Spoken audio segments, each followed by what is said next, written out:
যারা ছাত্রলীগ, ছাত্রদল, ছাত্র শিবির করাকালীন অবৈধ কাজের কারণে দল থেকে বহিষ্কার হচ্ছেন, তাদের কোন রকম হতাশ হওয়ার সুযোগ নেই।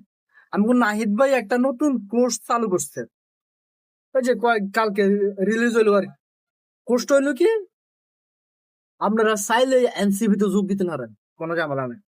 আপনাদের সাবেক রাজনৈতিক দলগুলো আপনাদের ছেকা দিছে, ধোকা দিছে, সাইরা দিছে, হতাশ হবার কোনো সুযোগ নাই। এনসিপি এমন কি কয় বেহাল দশা, তো দশার মাঝে হেমি আপনারা ডাকতেছে, আইয়েন, আপনারা একটু আইয়েন, এনসিপি একটু শক্ত করেন।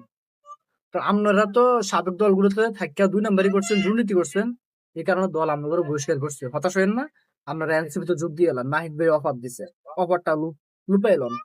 ইভেন কি ছাত্রলীগ হোক, কার সাবেক পরিচয়, এটা আমাদের কাছে মুখ্য নয়। আজকে থেকে যখন কেউ এনসিপি তে আসবে, সে এনসিপির সংগঠক, এনসিপি নেতাকর্মী হিসেবে কাজ করবে। এনসিপি তে আমরা যুক্ত হওয়ার ক্ষেত্রে কার কি সাবেক পরিচয়, এটা আমাদের কাছে মুখ্য নয়। কে আগে কোন রাজনৈতিক দল বা সংগঠন করে এসেছে, ছাত্র দল হোক, ছাত্র শিবির হোক, ছাত্র অধিকার পরিষদ, ইভেন কি ছাত্রলীগ হোক, কার সাবেক পরিচয়, এটা আমাদের কাছে মুখ্য নয়। আজকে থেকে যখন কেউ এনসিপি তে আসবে, সে এনসিপির সংগঠক, এনসিপি নেতাকর্মী হিসেবে কাজ করবে, এনসিপির আদর্শকে ধার করে কাজ করবে। তবে কোন ফ্যাসিজমে অংশগ্রহণকারী, গণহত্যাকে সমর্থনকারী, চাঁদাবাজ, দুর্নীতির যা অভিযুক্ত সন্ত্রাস, এই ধরনের কোন ব্যক্তি কখনোই এনসিপি তে আসতে পারবে না, এনসিপি তে থাকতে পারবে না।